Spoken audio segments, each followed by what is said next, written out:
Hello everyone, welcome to YouTube channel target for IQ. देखिएगा, आप सभी जानते हैं कि हमने जो उत्तराखंड एपीओ का एग्ज़ाम होने वाला है 21 नवंबर, जिसकी एक्सपेक्टेड डेट आई हुई है ना, उसके लिए एक टेस्ट सीरीज़ स्टार्ट की हुई है। ठीक है, जिसमें हम प्रीवियस ईयर के जो क्वेश्चन पेपर हैं, जैसे 2009 में कंडक्ट हुआ था और उसके बाद में 16 में, है ना, तो इन सबको हम सॉल्व कर रहे हैं। तो इंग्लिश हिंदी बहुत में है, तो कंफ्यूज होने की ज़रूरत नहीं है, टेंशन लेने की ज़रूरत नहीं है। आपको दोनों अगर आपका कोई सा भी मीडियम है, इंग्लिश मीडियम है या हिंदी मीडियम है, आपको आसानी से समझ आ जाएगा। ठीक है, तो देखिएगा, हमने जो है ये क्वेश्चन नंबर 66 से यहाँ तक हमने इसे क्या कर लिया था, डिस्कस कर लिया था। और इसके बाद में यूके पुलिस एक्ट के जो क्वेश्चन हैं वो चल रहे हैं यहाँ पर। देखिएगा, उत्तराखंड पुलिस अधिनियम जो 2007 है, इस पर आपको विशेष ध्यान देना है। ठीक है, आईपीसी सब लोग पढ़ेंगे, सीआरपीसी सब लोग पढ़ेंगे, एविडेंस एक्ट सब लोग पढ़ेंगे, सबको समझ भी आ जाएगा। ठीक है, क्योंकि पता नहीं कितने बार सभी लोगों ने वो पढ़ रखा होगा। ठीक है, मैक्सिमम लोग क्या होंगे कि वो सिर्फ रिवीजन ही करके जाएंगे, उनका क्लियर है, उनको पहले से ही सब आता है, बस रिवीजन करेंगे। ठीक है, तो अगर आपको नंबर चाहिए, अगर आपको अपना जो है परफॉर्मेंस अच्छा करना है और ज़्यादा अच्छा करना है, तो आपको किस पर फोकस करना है, जीएस वाले पेपर पर, है ना। और इसके साथ में जो हमारा पुलिस अधिनियम के जो क्वेश्चन आने वाले हैं, इस पर सबसे ज़्यादा फोकस हम लोगों को रखना होगा। ठीक है, क्लियर है। तो इसी के साथ में एक सीरीज़ और स्टार्ट करेंगे, जिसमें जो जीएस के क्वेश्चन हैं उन्हें भी हम, प्रीवियस ईयर के जो जीएस के क्वेश्चन हैं उन्हें भी हम डिस्कस करेंगे, सॉल्व करेंगे। ठीक है, तो चलिए स्टार्ट करते हैं। क्वेश्चन है कि which section of Uttarakhand police act 2007 define witness, कि भाई उत्तराखंड पुलिस अधिनियम 2007 की कौन सी ऐसी धारा है जो साक्षी को परिभाषित करती है। तो उत्तराखंड जो अधिनियम है ना, जो साक्षी की जो परिभाषा है, वो पुलिस अधिनियम 2007, कौन सा, उत्तराखंड पुलिस अधिनियम की धारा जो 2007 है, उसके किस में दी गई है, उसके जेड सी में दी गई है। किसमें, जेड सी में दी गई है। तो हमारा आंसर क्या होगा, हमारा आंसर होगा डी। ठीक है, मतलब क्या है, ये और गे में, अगर हिंदी वाले दिखे तो ये गे में दी गई है। नेक्स्ट देखते हैं, कह रहा है कि उत्तराखंड पुलिस अधिनियम 2007 के अंतर्गत रेलवे पुलिस, ठीक है, कौन सा, रेलवे पुलिस का सृजन, एम्पावर्ड रेलवे पुलिस को कौन करता है। तो कौन करता है भाई, यहाँ पर जो राज्य सरकार है, कौन, सेक्शन 9 के अकॉर्डिंग, किसकी बात कर रहा है, किसके अकॉर्डिंग, सेक्शन 9 के अकॉर्डिंग जो उत्तराखंड अधिनियम 2007 है ना, उसमें किसी बात के होते हुए भी जो स्टेट गवर्नमेंट होगी वो क्या करेगी, राजपत्र में अधिसूचना द्वारा राज्यों में, है ना, ऑफिशियल गैजेट में क्या करेगा, नोटिफिकेशन के द्वारा स्टेट में क्या कर सकता है, रेल क्षेत्रों को क्या करेगा, रेलवे पुलिस को एम्पावर्ड करेगी। ठीक है, सेक्शन भी याद रखना है, सेक्शन 9 के अकॉर्डिंग। नेक्स्ट है, who can make regulation for prevention of और investigation of crimes and maintenance of law and order, की अपराधों के निवारण या अन्वेषण और कानून व्यवस्था बनाए रखने के लिए विनियम कौन बना सकता है। तो कहाँ पर बना सकते की बात हो रही है, यहाँ पर बात हो रही है उत्तराखंड पुलिस अधिनियम 2007 में। तो उत्तराखंड पुलिस अधिनियम जो 2007 है ना, वहाँ पर अपराधों के निवारण या अन्वेषण और कानून व्यवस्था बनाए रखने के लिए जो विनियम बनाएंगे ना, जो रेगुलेशन बनाएंगे, और तो कौन बनाएगा उसे, पुलिस महानिदेशक द्वारा राज्य सरकार के अनुमोदन के अधीन रहते हुए बनाए जाते हैं। किसके, राज्य सरकार के अनुमोदन के अधीन पुलिस महानिदेशक के द्वारा। ठीक है, आंसर हमारा ए, कि subject to the approval of state government के अप्रूवल लेंगे और the director general of police बनाएगा। ठीक है, क्लियर है। फिर देखते हैं क्वेश्चन नंबर 70, कि before home the annual report of the state police of complaint authority shall be laid, की राज्य पुलिस परिवार प्राधिकरण की वार्षिक रिपोर्ट किसके समक्ष रखी जाएगी। कि भाई जो राज्य जो पुलिस परिवार पर जो एक रिपोर्ट बनाएगा, एनुअल जो रिपोर्ट बनाएगा, तो वो किसके सामने रखेगा। ठीक है, तो यहाँ पर आंसर होगा हमारा सी, स्टेट असेंबली। किसके अकॉर्डिंग है, सेक्शन 73(2) के अकॉर्डिंग क्या होता है कि जो राज्य पुलिस परिवार प्राधिकरण जो रिपोर्ट बनाता है, वो राज्य की विधानसभा के समक्ष रखी जाती है। किसके, स्टेट असेंबली। क्लियर। और ये रिपोर्ट क्या होती है, एक लोक दस्तावेज माना जाता है, एक सार्वजनिक दस्तावेज, पब्लिक डॉक्यूमेंट माना जाता है, जो कि सभी जनता के लिए उपलब्ध होता है। तो हमारा आंसर क्या होगा? सी होगा। नेक्स्ट देखेंगे, who shall be the chairperson of Uttarakhand state police board, की पुलिस जो उत्तराखंड पुलिस है, उत्तराखंड राज्य पुलिस बोर्ड का अध्यक्ष कौन होगा, है ना। क्या है कि जो उत्तराखंड पुलिस एक्ट है 2007, उसमें उत्तराखंड राज्य पुलिस बोर्ड का जो अध्यक्ष होता है वो कौन होता है। कहता है कि चीफ मिनिस्टर होता है, होम मिनिस्टर होता है, डायरेक्टर जनरल ऑफ पुलिस होता है, या फिर गवर्नर होता है। तो यहाँ पर कौन होगा? यहाँ पर होगा भाई हमारा होम मिनिस्टर, गृह मंत्री। ठीक है, अकॉर्डिंग टू सेक्शन 29। ठीक है, आप बेयर एक्ट पढ़ रहे होंगे। ठीक है, बेयर एक्ट से मैच कर सकते हैं। तो बेयर एक्ट के अनुसार सेक्शन जो 29 है वो क्या कहता है कि जो राज्य सरकार होगी, स्टेट गवर्नमेंट होगी, है ना, तो स्टेट गवर्नमेंट जो चैप्टर है, उस चैप्टर के जो उपबंध हैं, जो प्रोविज़न हैं, उनके अधीन जो उन्हें काम सौंपे गए हैं, है ना, उन कामों का प्रयोग करने के लिए एक राज्य पुलिस बोर्ड स्थापित करेगा। ठीक है, और पुलिस बोर्ड स्थापित करेगा, और गृह मंत्री जो होम मिनिस्टर है वो पुलिस बोर्ड का क्या होगा? चेयरपर्सन, अध्यक्ष होगा। क्लियर?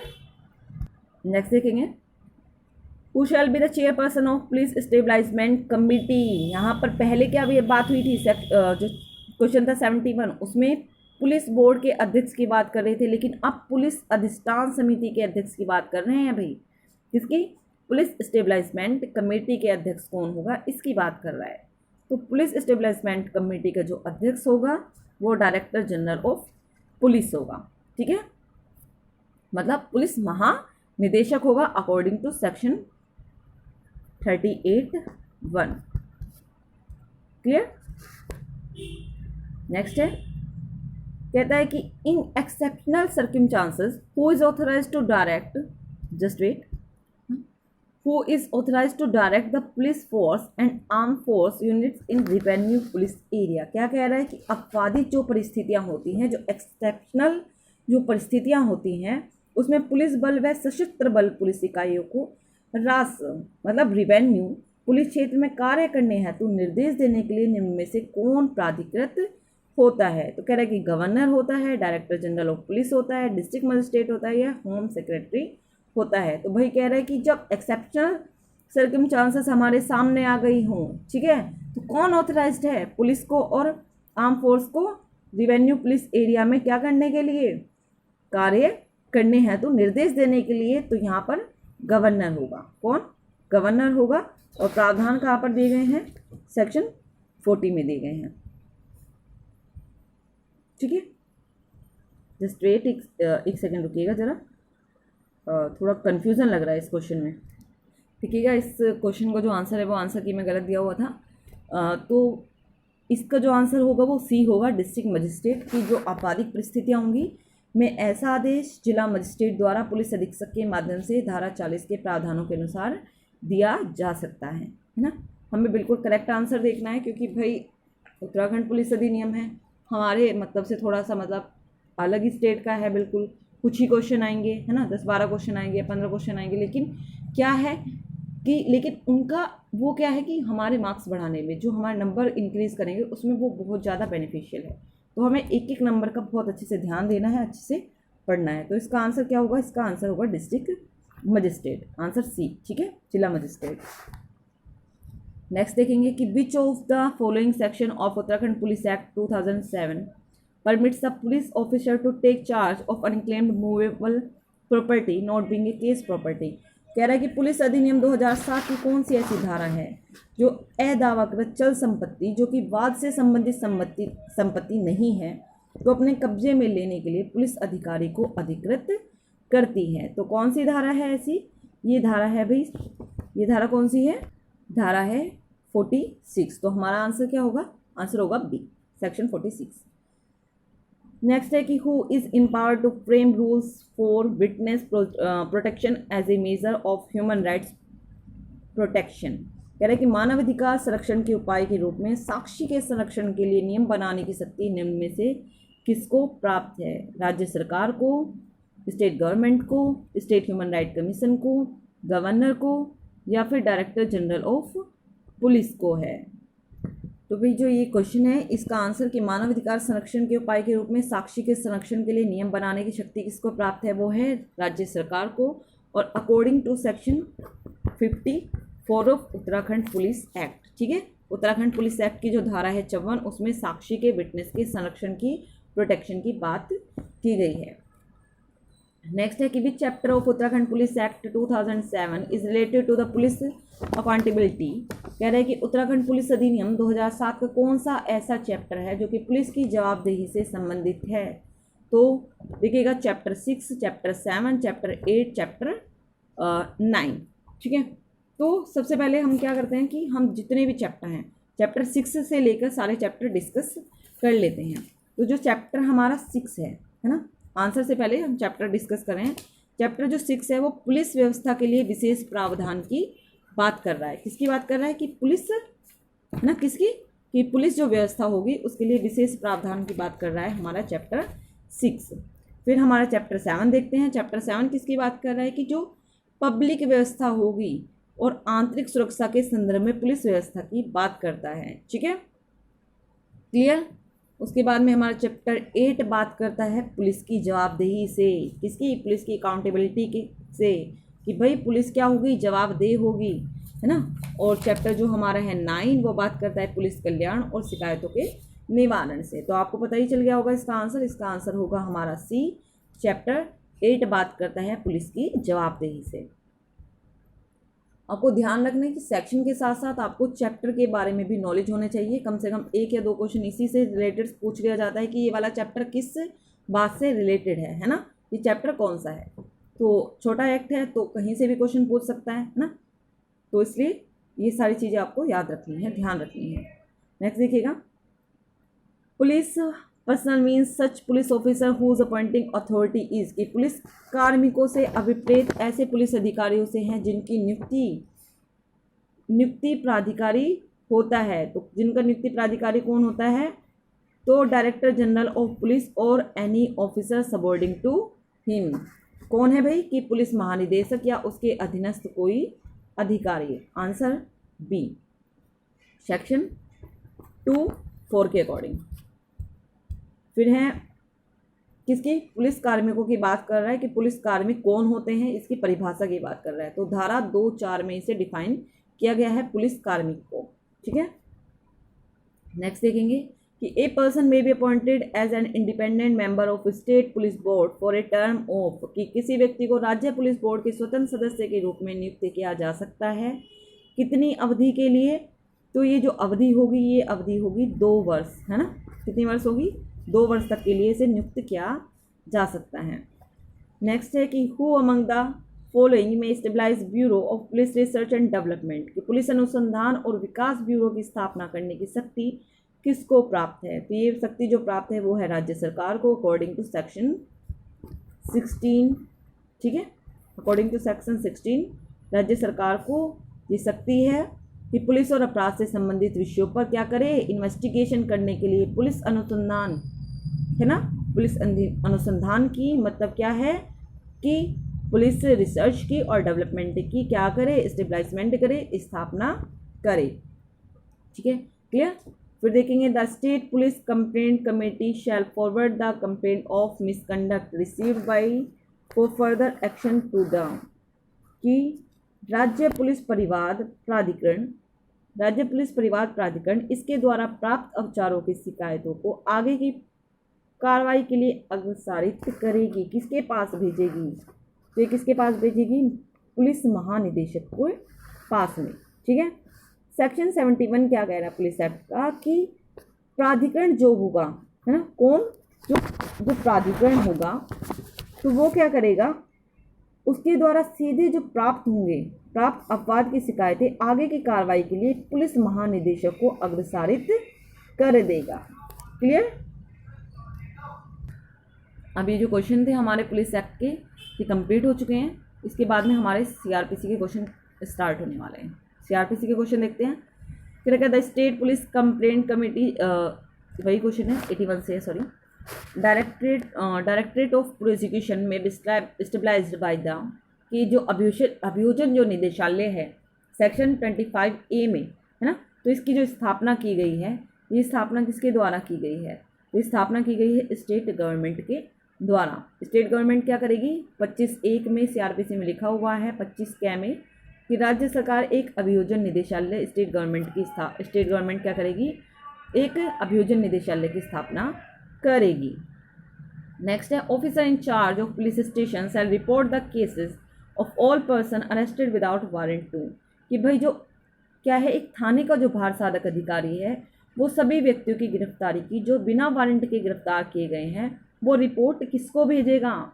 तो सेक्शन 58 के अकॉर्डिंग वो क्या कहता है, सेक्शन 58 CRPC का, कि जब कोई पुलिस थाने का जो भार साधक अधिकारी होता है ना, वो विदाउट वारंट के किसी को गिरफ्तार कर ले रहा है तो उन सब की रिपोर्ट वो किसको भेजता है? जिला मजिस्ट्रेट को, या उसके ऐसे निर्देश देने पर उपखंड मजिस्ट्रेट को अपने थाने की सीमाओं के अंदर विदाउट वारंट के जो व्यक्ति गिरफ्तार किए गए हैं उनकी क्या देगा?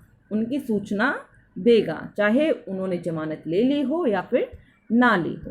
क्लियर? नेक्स्ट देखिए, ए वारंट ऑफ अरेस्ट में बी एग्जीक्यूटेड, कि एक गिरफ्तारी वारंट का निष्पादन किया जा सकेगा। कैसे किया जा सकेगा? भारत में कहीं भी किया जा सकता है, at any place in India, section 77 के अकॉर्डिंग। फिर कह रहे हैं कि security for keeping peace and good behaviour from habitual offences offender may be ordered by the, कि जो आदतन अपराधी हैं से शांति और सदाचार बनाए रखने के लिए प्रतिभूति देने का आदेश कौन देता है? तो भाई सभी को पता होगा, एग्जीक्यूटिव मजिस्ट्रेट देता है, कार्यपालक मजिस्ट्रेट देता है। नेक्स्ट है कि imprisonment for failure to give security for keeping the peace shall be, कि परिशांति कायम रखने के लिए प्रतिभूति देने में असफल रहने पर कारावास होगा। कैसा कारावास होगा? 122(7) के अनुसार ऐसा कारावास सदैव साधारण कारावास होगा, सादा कारावास होगा। ठीक है, तो आंसर होगा हमारा बी, सिंपल होगा। नेक्स्ट है कि in which of the following case prosecution witness was prosecuted for perjury, कह रहा है कि किस बात में अभियोजन साक्षी का अभियोजन मिथ्या साक्षी देने के लिए किया गया था, कि झूठा एविडेंस दे दिया भाई उन्होंने, है ना। तो कौन सा केस था? बड़ा फेमस केस था जेसिका लाल का। आंसर होगा हमारा सी। नेक्स्ट है कि निम्न में से किस वाद में, in which of the following case it was held that high court can not directly entertain bail application of quota accused without the refusal by special court, की किस वाद में ये अभिनिर्धारित किया गया था कि उच्च न्यायालय पोटा अभियुक्त की जमानत याचिका को तब तक स्वीकार नहीं कर सकती जब तक ये विशेष न्यायालय द्वारा खारिज ना कर दी गई हो। तो कौन से केस में कहा गया था? ये कहा गया था state of Gujarat versus SA Shaikh में। नेक्स्ट है कि in which of the following case it was held that the provision of section 164 of code of criminal procedure 1973 is to be strictly complied with, कह रहे कि किस वाद में यह भी निर्धारित किया गया था कि दंड प्रक्रिया संहिता 1973 की धारा 164 के प्रावधानों का निश्चित अनुपालन होना ही चाहिए। तो ये किस में कहा गया था? बाबू उदय सिंह परमार बनाम गुजरात राज्य 2007 के केस में ये बात कही गई थी। नेक्स्ट है कि राइट ऑफ एन एक्यूज्ड, देखिएगा वीडियो काफ़ी बड़ी हो जा रही है तो इसलिए यहाँ पर ही हम इसे कंप्लीट कर लेते हैं, है ना। नेक्स्ट वीडियो में हम बाकी को क्वेश्चन कंप्लीट करेंगे क्योंकि जितनी बड़ी वीडियो होगी फिर देखने में इंटरेस्ट नहीं आता है। ठीक है, और इसी के साथ में आपको एक इन्फॉर्मेशन और देनी थी कि हमारा उत्तराखंड APO के लिए एक टेस्ट सीरीज़ भी स्टार्ट की हुई है ना, पेड ग्रुप होगा, जिसके जो आपको अगर उसके बारे में जानकारी लेनी है तो आप 7500110314 इस नंबर पर कॉल या व्हाट्सअप करके या फिर टेलीग्राम कर सकते हैं, आप जानकारी ले सकते हैं। ठीक है, फीस वगैरह के बारे में भी आपको नॉलेज मिल जाएगी। 10 टेस्ट पेपर जो होंगे वो GK के होंगे और 10 टेस्ट पेपर जो हैं हमारे लॉ के बनाए गए हैं। अगर आप दोनों अलग अलग चाहते हैं तो अलग अलग भी ज्वाइन कर सकते हैं, साथ में चाहते हैं तो साथ में भी ज्वाइन कर सकते हैं। ठीक है, इसी के साथ में उत्तर प्रदेश सिविल जज के लिए भी हमारी टेस्ट सीरीज़ स्टार्ट हो रखी हैं। ठीक है, अगर आप उसे ज्वाइन करना चाहते हैं, हिंदी मीडियम और इंग्लिश मीडियम बहुत में है, तो आप उसे भी ज्वाइन कर सकते हैं। Thank you so much.